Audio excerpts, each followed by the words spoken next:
আসসালামু আলাইকুম। কেমন আছেন সবাই? আশা করি ভালো আছেন। বর্তমানে আমি রয়েছি একটি ব্রিজের উপরে এবং এই ব্রিজটির নিচ দিয়ে প্রবাহিত যে নদীটি আপনারা দেখতে পাচ্ছেন, এই নদীটির নাম হিষ্ণা নদী। যে এই নদীটির উৎপত্তি স্থল পদ্মা নদী। অবশ্যই এই নদীতে এখন আর পদ্মার পানি প্রবাহিত হয় না। যে পানিটা দেখতে পাচ্ছেন এগুলো পুরোটাই বৃষ্টির পানি। এবং এই হচ্ছে ব্রিজ। এই ব্রিজের এক পাশে হচ্ছে আমি এখন যে সাইডটা দেখতে পাচ্ছেন, এটা রণপিয়া গ্রাম এবং ব্রিজের এই পাশটা হচ্ছে পাটুয়াকান্দি বা স্বরূপের ঘোপ বলতে পারেন। এই হচ্ছে নদীর পশ্চিম পাশ। খুবই সুন্দর চমৎকার দৃশ্য। সূর্য পশ্চিম আকাশে অস্ত যাচ্ছে। নদীর পানি অত্যন্ত স্বচ্ছ। বাতাসের কারণে পানিতে হালকা দোল খাচ্ছে। দুই পাশেই সবুজ বাঁশের ঝাড়। আর এখন হচ্ছে আষাঢ় মাস, এই কারণে পাতার রংটা একটু বেশি সবুজ। এবং এটা হচ্ছে রণপিয়া গ্রামের সাইডটা। এখানে একটি বিশাল বড় বটের গাছ রয়েছে। আমি আপনাদেরকে একটু বটের গাছটা দেখানোর চেষ্টা করব। এখানে মূলত আমি এই বট গাছ, সুন্দর এই ব্রিজ এবং এই সুন্দর নদী পরিবেশ সব কিছু দেখানোর উদ্দেশ্যে আমি আজকে এখানে এসেছি। এটা আমার কাছে বেশ সুন্দর একটি স্থান বলে মনে হয়। এই হচ্ছে সেই বড় পাকড় গাছ এবং পাকড় গাছটার নিচটা বেশ সুন্দরই রয়েছে। বেশ বড় পাকড় গাছ।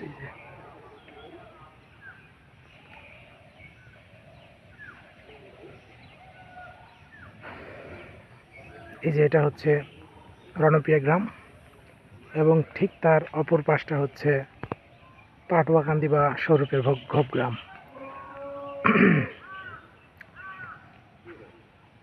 এখন বিকেলবেলা, সন্ধ্যার আগ মুহূর্ত। সূর্য অস্ত যাচ্ছে। সূর্যের সোনালি রং পরিবেশটাকে আরও বেশি সুন্দর করে তুলেছে। আপনারা এই ব্রিজটি অনেকেই হয়তো চিনবেন না, বা এই রাস্তা দিয়ে হয়তো অনেকেই আসেন না। এখানে এসে আপনি যদি চান কিছু সময় অতিবাহিত করতে পারেন। বেশ সুন্দর মনোরম পরিবেশ এবং এই সড়কটি দিয়ে যানবাহনের চাপও অনেকটা কম। মানে অন্যান্য সড়কে যে পরিমাণ গাড়ি চলাচল করে, এই সড়কটিতে সেই পরিমাণ গাড়ি চলাচল করে না। এই যে সূর্য অস্ত যাচ্ছে, সূর্যের সোনালি রং আমরা দেখতে পাচ্ছি। খুবই চমৎকার একটি দৃশ্য। আর এই হচ্ছে নদীর ব্রিজের পূর্ব পাশ। এই পাশের এক সাইডে সবুজ বাঁশের ঝাড়, কিন্তু অন্য সাইডটা বাঁশের ঝাড় কম।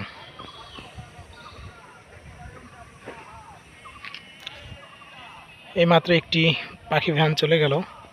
আমি এখানে অনেকক্ষণ এসেছি, কিন্তু এই প্রথম একটি পাখি ভ্যান এই সড়কটি দিয়ে যেতে দেখলাম।